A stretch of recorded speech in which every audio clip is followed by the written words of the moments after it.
Okay, well, good morning, good afternoon. Welcome to Patio Perspectives on June 21st. Happy summer solstice, the longest day of the year. Hope everybody has great plans for the day. And welcome to our event that is focused today on traveling responsibly and sustainably. Patio Perspectives is a series that I'm hosting. This was the third one now. We're going to be doing them every third Wednesday of the month for the rest of the year. We'll have some exciting topics coming up, but today's topic is probably going to be one of the most important ones because we all know that travel is a huge issue within the industry. So approximately 8% of the world's carbon emissions are created by travel, and the travel industry is a significant contributor to climate change. This has always been one of the biggest issues facing events as we work to decarbonize and may have enormous implications for the future of the event industry. Air travel and other forms of transportation make up the largest part of an event's carbon footprint. How you get to, from, and around your destination makes a difference and is potentially a grave threat to the live event industry's future. Today, we're going to explore some of the implications and some potential solutions to traveling more sustainably and responsibly. So let me introduce my guest for today. Shawn McKinley is a teacher, writer, and consultant with over 2 decades of extensive experience in furthering discussion, learning, and action on how to travel and plan events in a time of climate change. And just on a personal note, Shawn and I have been friends for a long time. She has been truly a mentor and a guide for me on my own sustainability journey, and I am thrilled to have her. Shauna, welcome to Patio Perspectives. Thank you, Paul. It's good to be here. Good to talk with you. Yes, you as well. I know that we could talk about any topic on sustainability all day long, but today we're going to focus a little bit on the travel aspect. So just to start, I'd love to start by just getting your perspective on where we're at right now and what you've been working on and thinking about when it comes to event sustainability, especially in the area of responsible travel and getting to net zero carbon. Sure. So as you indicated, I do sustainability consulting and teaching, and that's how we connected back in the day when you were at Oracle. Back then, a lot of my work focused on how to do sustainability within the confines of an event or an event department. And typically we were working in a way that had a committed event team wanting to implement measures for their event, and they were going out to senior management to say, hey, we'd love to do this stuff. Some things were supported, some things weren't. And I think the main shift for me in my work within the last 4 years is that I'm working more on whole of organization approaches for sustainability. So not just figuring out how we do it within an individual event or department, but how is the organization approaching its sustainability priorities? What goals are being set? What regulations is it required to comply with in terms of reporting? And what type of environmental management systems can help it get there to actually operationalize some of these sort of lofty intentions and lofty commitments that are being made? So I think that shift in focus for me, some of the organizations I work with now are doing event work, but many of them have no event component to what they're doing. And it's shifted my perspective a little bit, kind of when you take a step back. I think back in the day when we were figuring out how sustainability fit into events, what we're looking at now is almost the reverse situation, I think, for the event community, where we have all of these outside pressures now that are coming to bear on the event. And the question now is, how do events fit with sustainability, where there are these broader strategies and broader commitments? And that sort of puts the shoe on the other foot a little bit. Right. And I think that it's a good news and a bad news story, because on one hand, sometimes the pressure from members and customers and shareholders is coming down in the form of, now you need to learn what your carbon footprint is, and there are carbon guardrails on what you can do, and you need to know your footprint, and you need to be aligning with reduction targets that may be set. So that can feel really challenging and uncertain and restrictive based on how we've done things before. Yeah.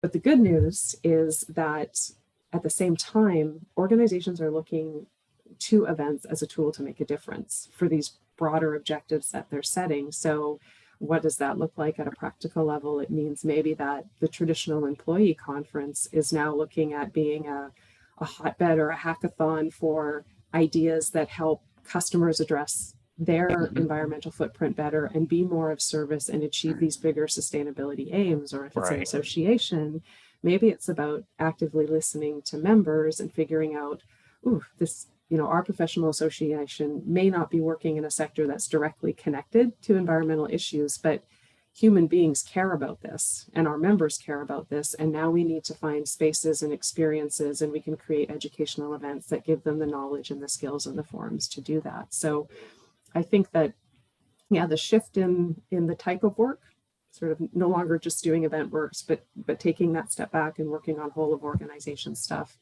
just has helped me to see that I think the pressures and the opportunities are now coming from different areas and how we rise to the occasion. Yeah, I find that interesting because as you know, when we started, working on this at Oracle Open World, it was really driven by the events team.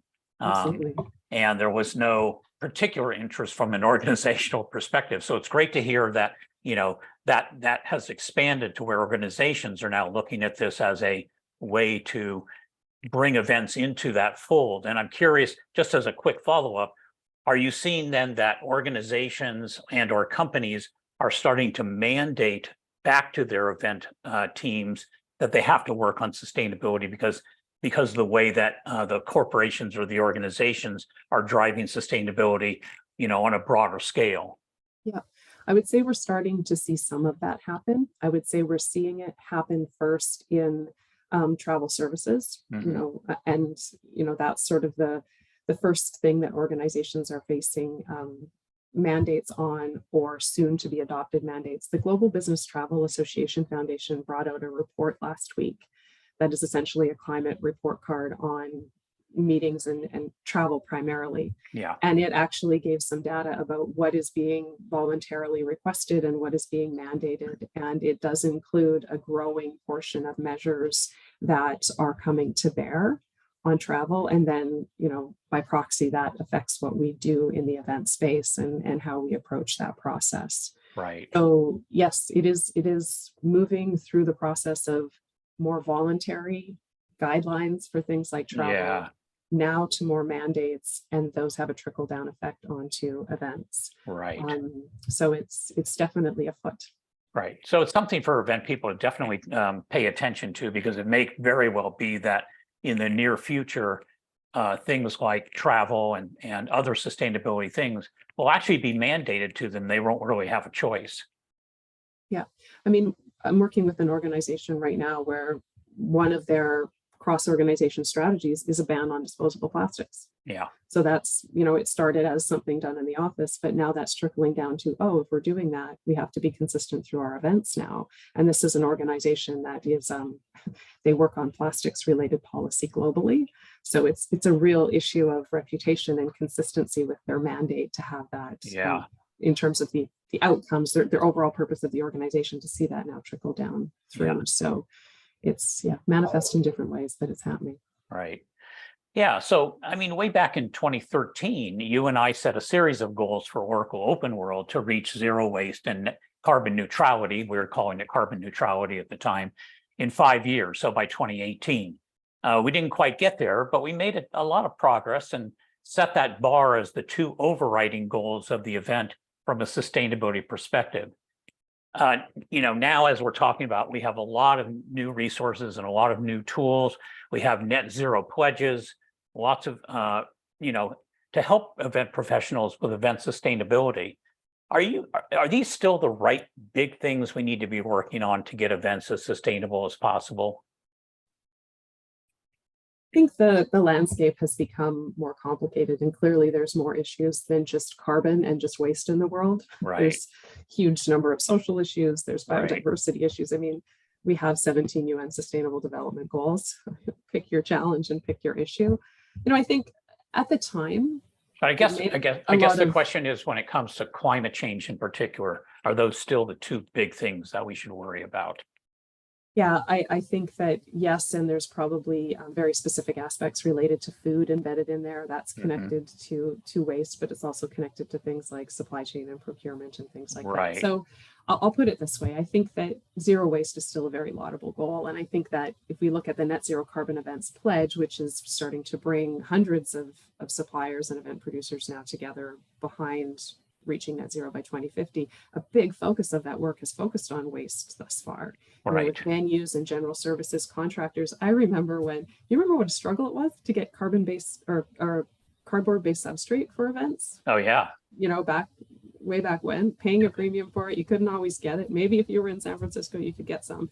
I mean, it seems like a new substrate is coming out every week that's more sort of circularity minded. So I think that the attention that venues and general services contractors continue to pay there is really beneficial across the sector. And it's still very needed because we do use a lot of stuff and we are getting better at circularity, but there's still more distance to go.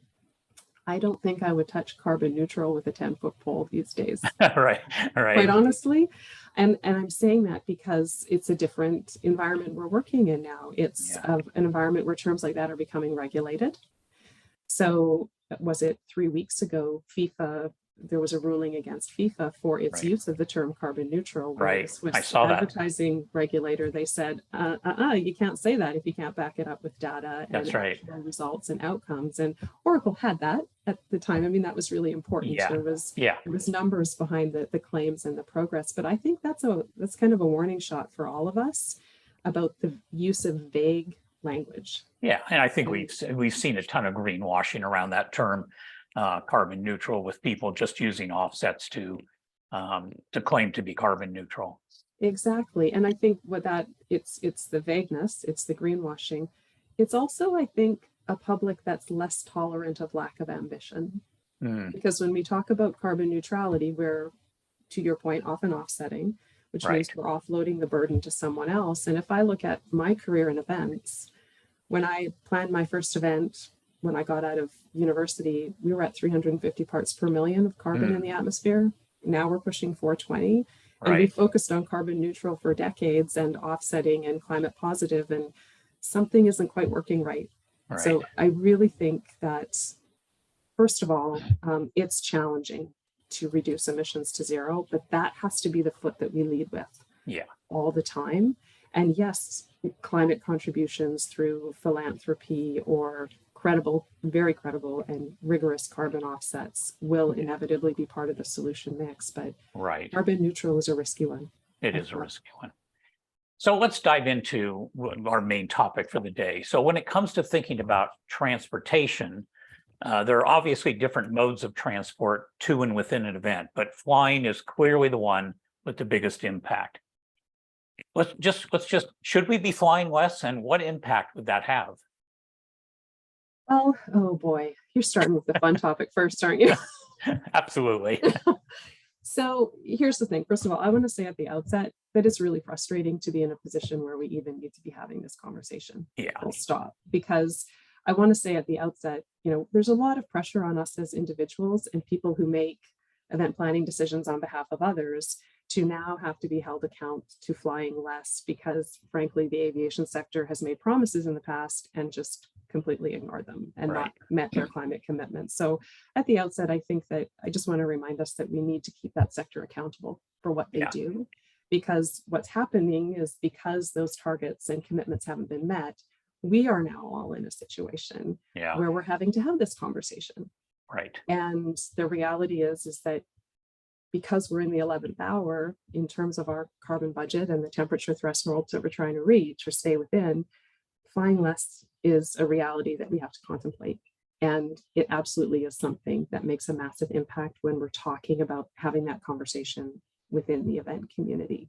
Because as you know, typically aviation for international business meetings is accounting for what, minimum 70%? Of our that's the number I've seen. And I know that analyses I've done for specific events, sometimes it's as high as 95%. So, I think even at Open World, we were at 90+% was our carbon emissions just from travel. So you have to look at it. And I think that whenever we have this conversation, it's usually, and not you and I, just we, the universal we, Yeah, it's usually always, we're reading an article and it says, there's a problem with aviation and climate change, and aviation contributes 2% of emissions. So everyone goes, well, that's a small number. right. But I think if you're adopting a principle of precaution and a principle of materiality in your sustainability planning as an organization that hosts events, you can't ignore what Right. is 70% of your pie.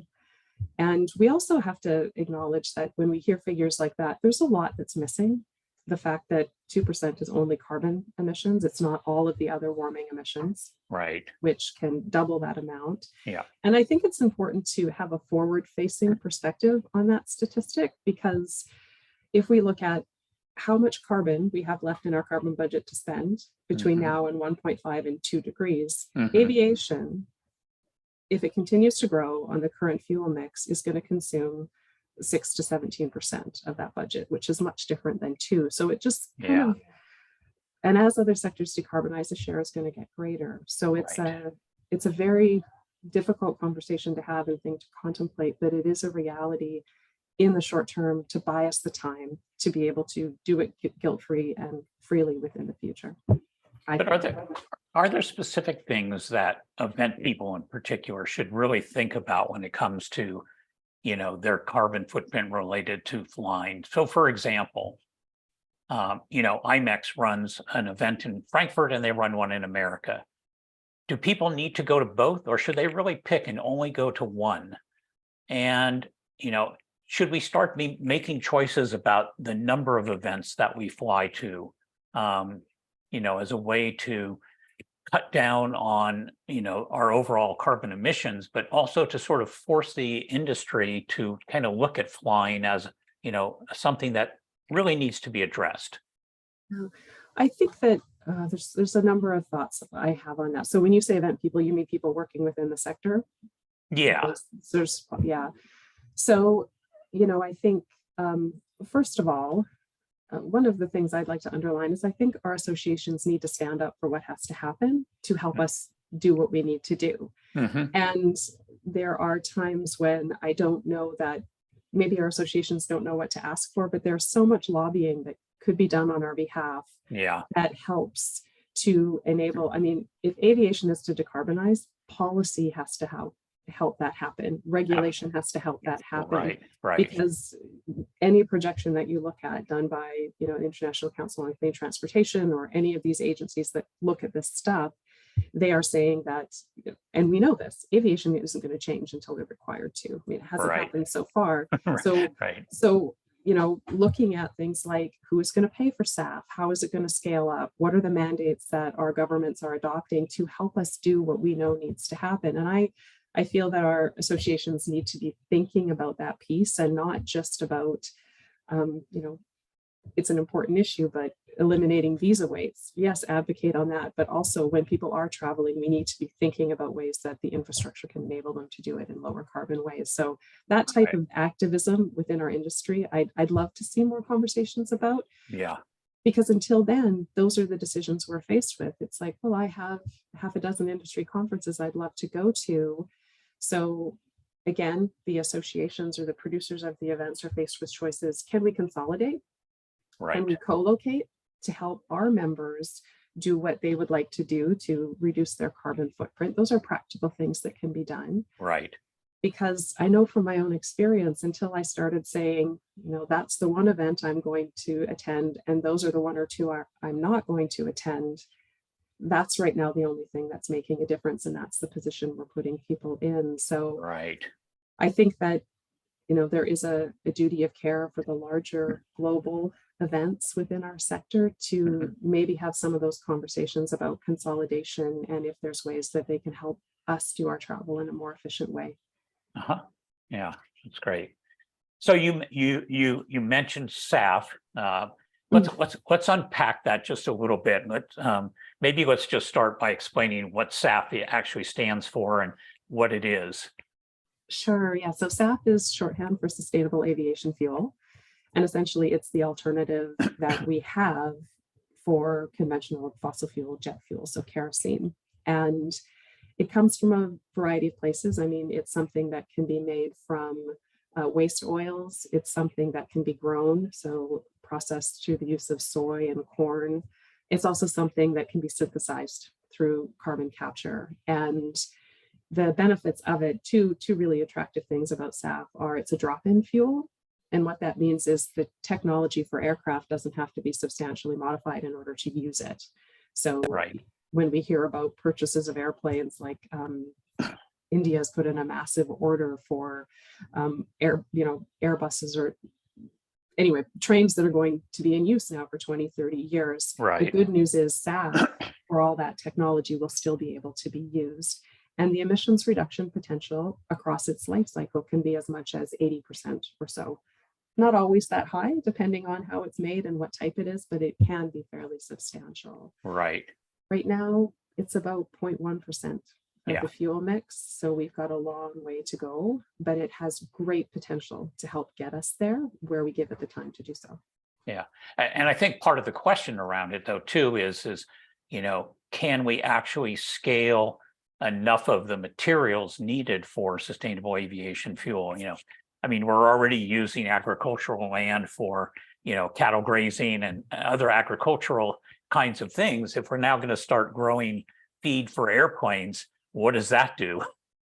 Yeah, it's a worry, especially when, shifts in use of land for crops for fuel instead of food contributes to food inflation and food scarcity. You're absolutely right.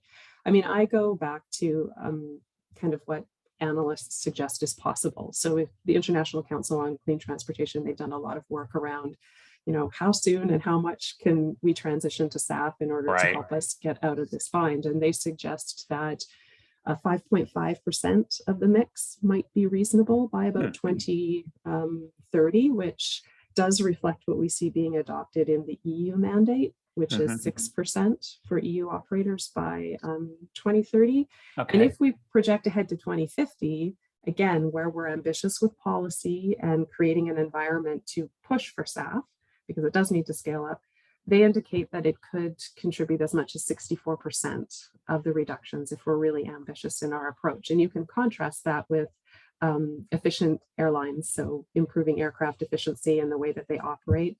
That has about a third of the potential, 30%-ish for reductions, and the potential of battery operated and electric planes, about 5%. Yeah. So all of those things need time to scale up, but they have different potentials, and SAF really has the best, but there are those challenges with scale. And I know there are a couple of different organizations that are enlisting companies and organizations to both invest in and sort of take a pledge around sustainable aviation fuel. Is that something that event people could participate in, or push their organizations or companies to participate in as a way of, helping the carbon emissions around aviation to support sustainable aviation fuel? Yeah, where can I get my SAF? How soon can I sign up? Right. Yeah, that kind of question. So right now, first of all, it's important to realize when it's only 1.1% of the mix, it's highly in demand and it's hard to get. Yeah. And when we're talking about, for example, synthetic fuels, where there's like one and a couple of plants in development to produce it globally. It's maybe enough to fill a few Airbuses for a year. It's hard to get, is the point I want to make. And if you do want to support the production, there's a couple of things you can do. It depends on sort of how you're connected. But right now, the bulk of the purchases are happening through what are called SAF buyer alliances. So the Sustainable Aviation Buyers Alliance, SABA, is where the airlines and large companies like Amazon and DHL that move freight and are using this stuff. They need it at scale. They're banding together through membership organizations to essentially develop and secure supply. Right. So if you're working for a large organization like that, maybe there's an off chance that you might have an angle to be able to source and or do some storytelling or develop options there. For most others, it works through a book and claim system, because obviously it's geographically confined right now. We're only producing it and using it in certain places. So it kind of works like certificates do for carbon offsets, where you purchase essentially a certificate, but that doesn't necessarily mean it's obviously going to be loaded on your plane. But that's the reality for getting it. And very often there's pre-existing contracts. Right. So when you hear, for example, Coldplay, for example, using SAF to do their recent Music of Spheres tour, it's through that type of contract that happens. Right. Through a provider like Neste, I think was their partner. But for most of us, most of us people, the best chance right now is if we're working with an airline that's starting to add a buy option. So United Airlines has recently added an option to contribute to a fund. I saw that. That is helping to raise capital for it. And that's probably the practical reality for most of us. Yeah. Okay. Beyond SAF, I mean, are there other kinds of new partners that we should consider when it comes to supporting efforts to make aviation more sustainable? I mean, certainly a lot of it is so early. I should say that, if you are finding within your region, there's these little pockets of activity around short haul electric aviation being piloted. Like I know for the last 5 years in my backyard, Harbor Air Seaplanes, the largest seaplane fleet in the world, they've been experimenting with this. And while they have an experimental aircraft that they've developed, I've yet to be able to book it. But I think where you see airlines pursuing those things and they are trying to get them to market, certainly those are the leaders and the early adopters that make sense to support. But we're still very early days on that. And I will say it's technically complicated. Like one of the things that I'm realizing is when an airline makes an announcement or there's some new news about SAF, I'm not an expert in this. I'm like, is that really credible? Is that the thing we should be doing? So, I find I have to kind of unpack it to figure out, okay, is that the thing that I should be supporting now that it's available? And I just want to reference 3 organizations. One, I've mentioned already, the International Council for Clean Transportation.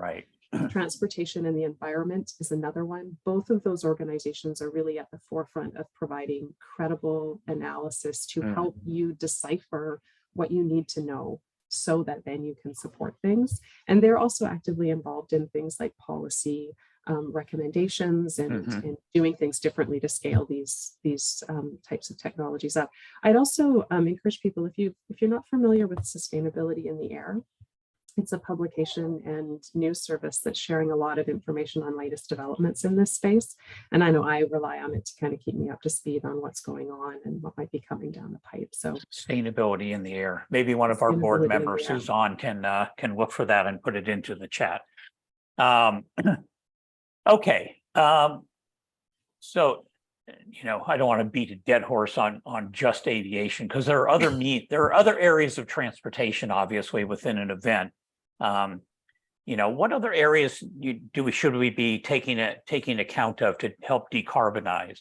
We have trucking of materials, we have moving people via buses at events. What other areas should we be kind of focusing on when it comes to just transportation overall? All of the above. All of the things. Well, I think, we start with aviation again because we're practicing materiality. So it's logical to start there. But absolutely freight and attendee ground transportation is important to look at. Also the sort of supply chain distance for things that you might be sourcing, like your food, is important to consider.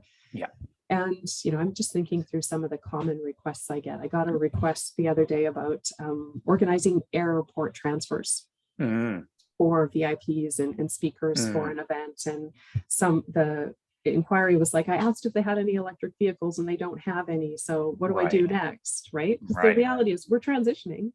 Electric vehicles and electric coaches are happening, but it's a slow process. So if you ask now, maybe you'll get them in 3-5 years as people make their way through the wait list to actually acquire them. But what I said to this client was, well, you have degrees of good, better, and best, right?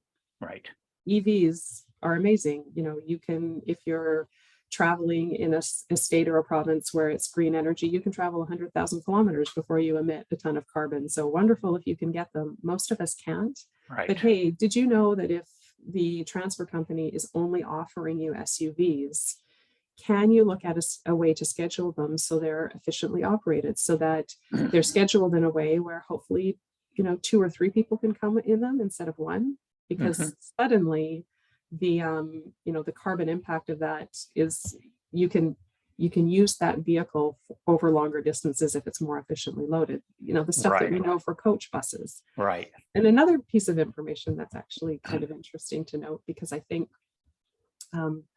one of the bones, it's not really a bone of contention, frustrations I have is I see all of my colleagues in Europe train bragging these days that they can, take short haul flights. And I think we make this assumption that, well, we don't have trains in North America to encourage our attendees to travel to if you're outside of the Eastern Seaboard and a few areas. Yeah. But the reality is coach transport is pretty efficient, and it's actually more carbon efficient than many of the Amtrak routes and Via Rail routes. A lot of people don't realize if you can fill your coach to 64% capacity so that it's running full, it can actually go farther on 1 ton of carbon pollution than a train can carrying those people. So yeah, where you have to, ideally you can do away with shuttles because you have a walkable convention neighborhood, but where you have to have them, making sure that they're full, making sure they're latest models, that they're operating fuel efficiency, and that the operator has practices for things like non-idling. All of those little things add up to benefit. I would even suggest, and this was an idea that we had for Oracle Open World right before the pandemic hit that we were considering, was to use coaches, depending on where your event is located. If it's located within a radius where you could actually bus people as opposed to flying them, is to gather a group of people, turn that bus trip into an experience, like maybe put a DJ on the bus and have planned stops where some experiential thing happens, so that that the bus actually becomes an experience in and of itself. And again, you're cutting down on the flying part of it by putting more people onto a coach bus. Yeah, a few really cool examples I read about or saw recently about that. First of all, if people aren't aware of the new green transportation guide that Equilibrium has launched, they launched it last month. And it's focused on festival and outdoor event ideas, but there's a lot of cool things that you can borrow for all kinds of events from that guide. And one of the case studies they share with in the document is festivals that are bundling. So they're incentivizing a bundling of your ticket fee with some type of sustainable transportation option. So in their case, it's all festival pass, and you're getting a discount on that entry in return for booking a bus with it that is efficiently scheduled by the organizer.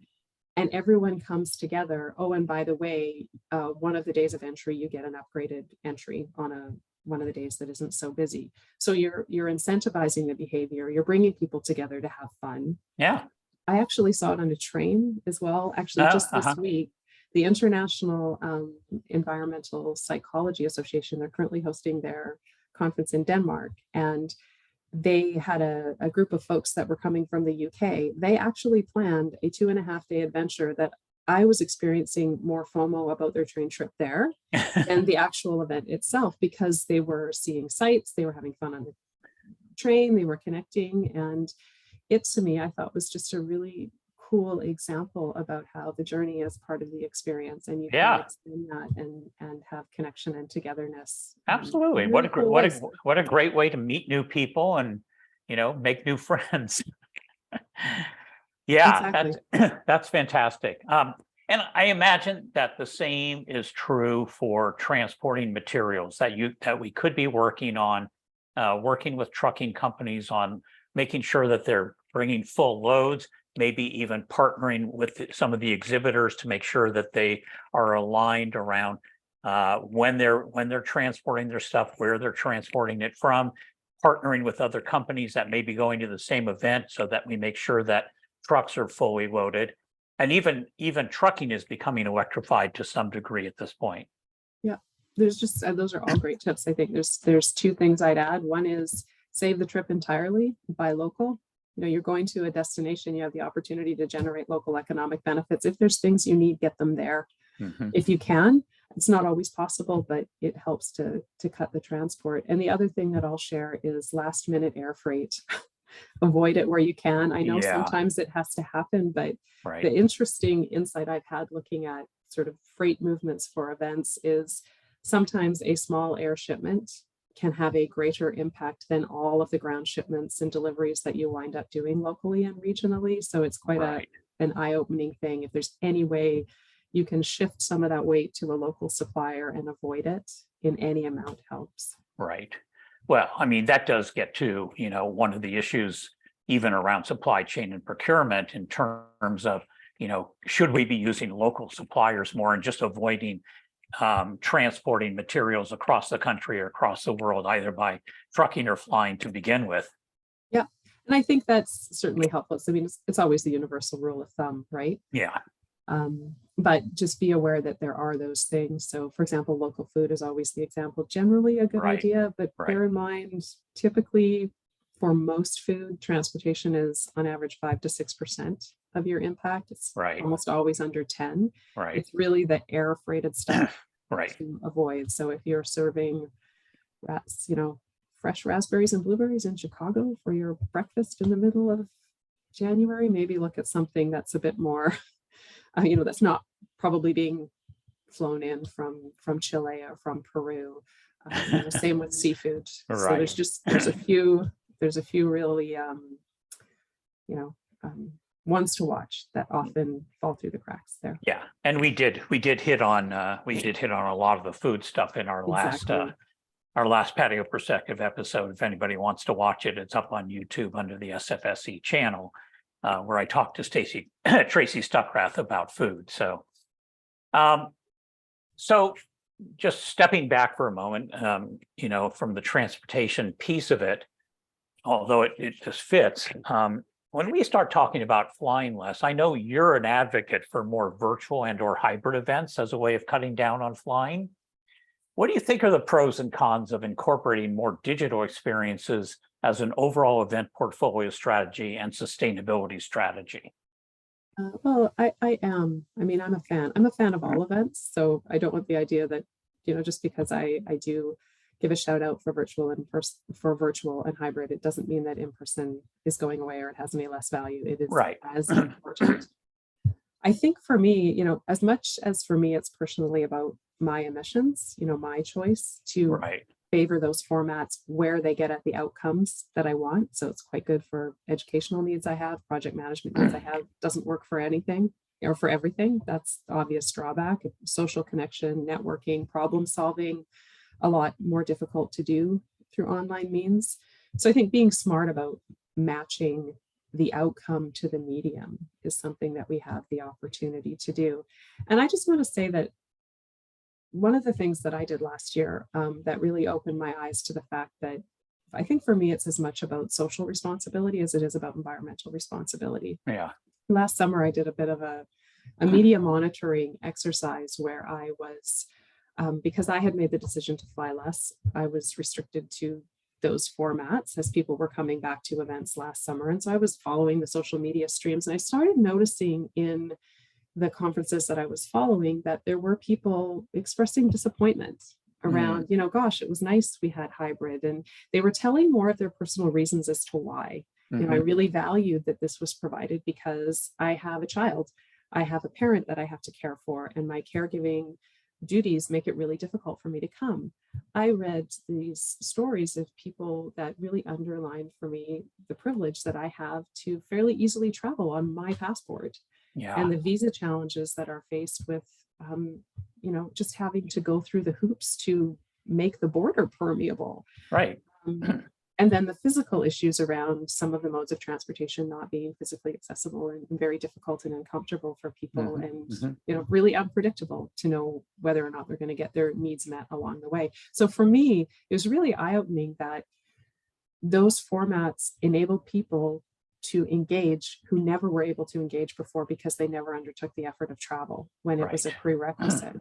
And I've actually put together an article for a meetings publication that sort of shared some of the testimonials and results of the listening, because I think it was an important call for action to take the best of everything and really understand how these different formats do have pros and cons for everyone.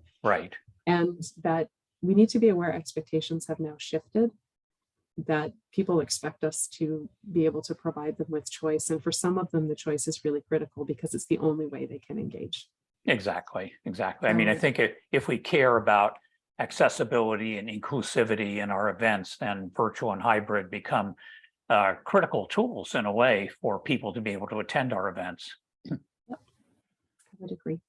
And I mean, even within the sphere of virtual, I think there's a lot of new technology out there that allows you to, even visit a venue, for example, and be able to see stuff. So, I know that we were really guilty of this when I was at Oracle, of sending people on site surveys 2 or 3 times with groups of like 20 people when it could have been done by 2 or 3 people, just because people really wanted to travel. And, is that another thing that we should be considering from an event team perspective in terms of really looking at being responsible around your travel and using some technology and tools to do things like site surveys, for example? Yeah, I mean, I think a recommendation I would make to any organization is, if you don't have a sustainable business travel policy by now, you need to make one, and to have conversations about these very questions that you're raising, because my experience in the past would be that odds are not so many people need to go, and may not need to go as frequently. And we're not talking about not doing them, but we're talking about, between now and, over the next few years, could we do one less trip? Could we set a reduction target of 20% over the next few years, so that we learn a new way of doing this that allows us to get the information that we need, because we need to be there to see certain things, but maybe with fewer people and maybe a little less frequently. There's so many resources out there right now for creating sustainable business travel policies. A couple I'll mention is Lancaster University has a great free template that has like decision-making trees that you can use for your organization. Also, Clara has launched an interesting paper that's worth a read on the justified business trip. And what's useful in it is it provides a set of pre-planning questions for that trip to ask in order to determine how justified that trip is, or sending certain individuals on that trip is, to help to shore up a policy as well. There's lots of free guidance out there if you don't have a policy yet, to create one, because it's important. Yeah, and it's a social license to operate issue now too. Yeah, and you mentioned setting targets, which I think we need to like really start thinking about a lot more in terms of like setting a target around how much carbon can we reduce over the course of the next 5 years, and maybe these are some of the tools that we could use to help do that. It absolutely is. One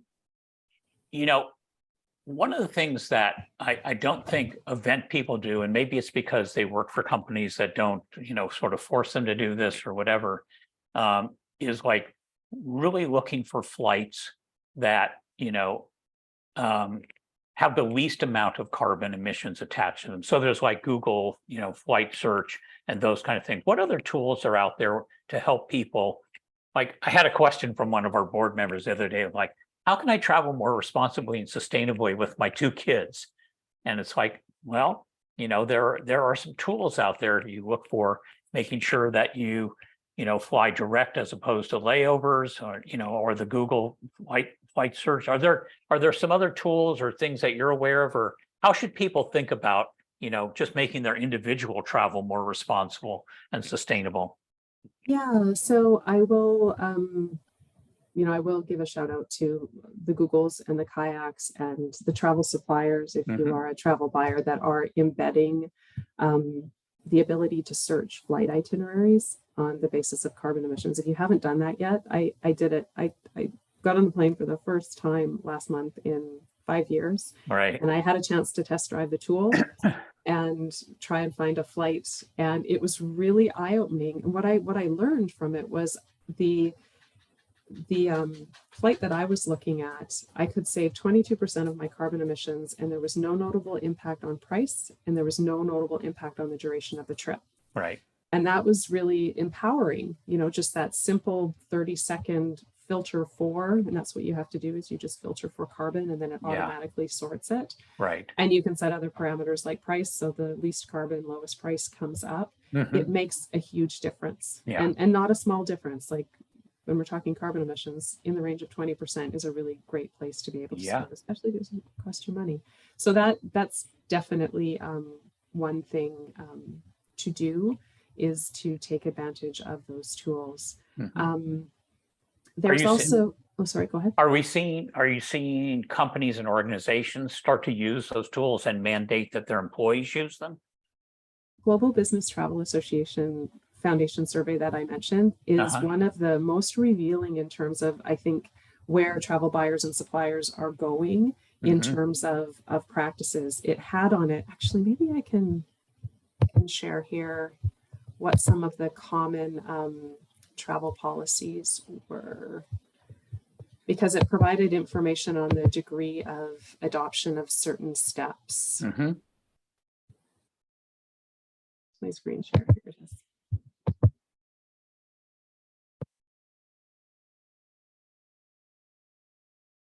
So I don't know if folks can see that, but this is some of the information about what's being mandated. And these are good, these are good tips for anyone to follow, just to make your travel more sustainable when you do have to do it. Economy class trips, and those are always more emitting than first class, business class, premium class. Trying to prioritize where train exists or where coach exists, and you can do it within a reasonable amount of time using train, so mode switching. There's a really cool tool if you're ever traveling in Europe called Chrono Trains. And what it does is, it's a website, and you can hover over any city in Europe and it'll automatically highlight the 5-hour train radius. So where you can travel within 5 hours. And it's really helpful for destination selection, because you can actually see how accessible destinations are by train within Europe. But, all of these are tips that are being followed. And one of the things that struck me in this study is more and more travel suppliers are offering technology-based tools to simplify the itinerary planning process, so that when options pull up, they are pulling up green hotels, they're pulling up lowest carbon flights, and whether or not electric vehicles are available through the rental company, and all of those kinds of things. So it's moving forward in leaps and bounds, I find. And I think this is very telling, what is being mandated and what's being encouraged. Right. And it will be interesting to see the change over time. Yeah, I mean, the numbers still seem a little bit low in terms of what's being mandated, but I think you're right that over time, those numbers are probably going to go up. And, again, for event people, it's something to pay attention to, because the more that these things get mandated, the more it may affect your budgets, it may affect, your attendance, it may affect any number of factors in your event planning. Sure. Okay. So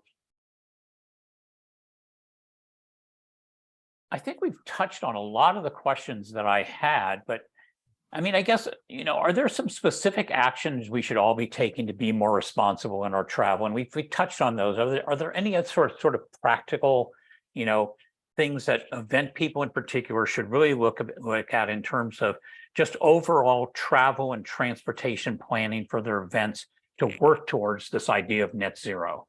Yeah, well, I think, acknowledging that one of the hardest things to impact are the travel choices for attendees.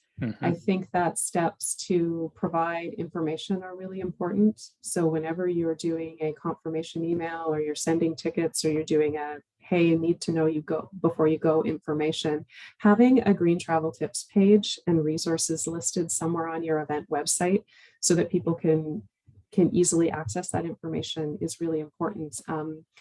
Matt Gray at Event Decision, he recently introduced me to a service that is available through an organization they partner with, where you can actually bed low carbon travel planning tools in your event website. So if people are, traveling regionally, and this is a global service, not just in the UK where he's based, but they actually have these travel planning tools, and they're easily accessible. So you can learn how to take public transit, or which trains are going, in order to avoid you getting into the car. So I think not underestimating the power of giving people tools to make better choices.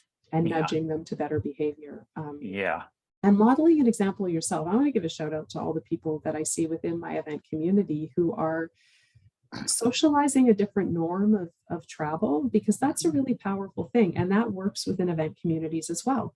So if there is a social challenge that you can issue around sustainable transportation, where there are prizes, awards, Right. access to special things. We did touch on those earlier, but I think those are pretty powerful things to be able to do, and they're fun and they're positive. Yeah, because I know that, you know, when we were working on this at Oracle, we can't control what attendees are doing a lot of times in terms of their travel. And, you know, despite the fact that we tried to embed it in registration, we had an opt-in, we had an opt-out, you know, version of it. I mean, what are you seeing as, like, other than what you might have just mentioned, are there other ways that people can, you know, help to get their attendees to think more responsibly and to help cut down the overall carbon emissions of an event? I mean, for me, it comes back to know better, do better. Yeah. And I think things like transparent information about, you know, here's the options we're providing you with to attend this event. It's kind of like nutrition labels on food, right? Where you know that, like, a lot of people don't know what they don't know when it comes to Right. picking their meal, Right. planning their mode of transportation. Right. But a simple graphic that says, hey, did you know that if you travel by train to this event, X amount of carbon emissions are emitted, and if you travel by plane, it's this. Right. And by the way, do you know that we have a hybrid option? So if you are looking for just educational outcomes that are well suited to that format, maybe you want to opt for this because it's even, you know, lower carbon. Yeah. That access to that kind of information and communicated in creative ways, I think, can be really empowering to people. And when you add a socialization element where people are learning that their friends and colleagues are doing it, then that can also be doubly powerful. Yeah. I don't know. I feel like Yeah. I've said a couple of the same things a Yeah. couple of times. So I'm Okay. not. All right. So I'm going to ask Shauna one more question. If anybody has any questions in the audience, please feel free to put them in the chat, and we'll try and get to them if we have a few minutes left here.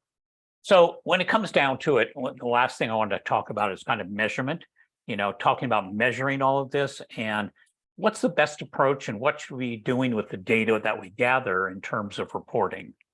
Yeah, and that's a really good question. So measure, absolutely measure, and measure first before you act would be my first piece of advice, because you don't necessarily know what you need to know about particularly your attendee travel patterns until you start to measure what they're doing. And if you don't measure those, it can lead you to false solutions. So trying to find a way to get a bit of data about how people are moving and where the transportation impacts are help, because it will funnel you to what you need to pay attention to. That can be done through maybe event, you know, on-site surveys, exit surveys, event evaluation forms, focus group data. I know the data can be hard to get, and sometimes you do need to make some reasonable assumptions around it, but that would be the first step. The other piece of advice I'd encourage people to do is to create organize your data. So we've already talked about how you don't often have control over ultimately what your attendees decide to do. So when you measure that transportation data, try to isolate how it the employee impacts and your contractor impacts, the stuff you can control, from attendee impacts. Maybe you want a separate budget for speakers, maybe you want a separate budget for exhibitors, because ultimately you may have different management solutions for each of those audiences. So divvying it up helps. Making sure that you are paying attention to non-carbon dioxide emissions. So don't just measure CO2, measure CO2e, so you know the full warming potential, because that does often get missed in aviation emissions, depending on the tool that you're using. And what else?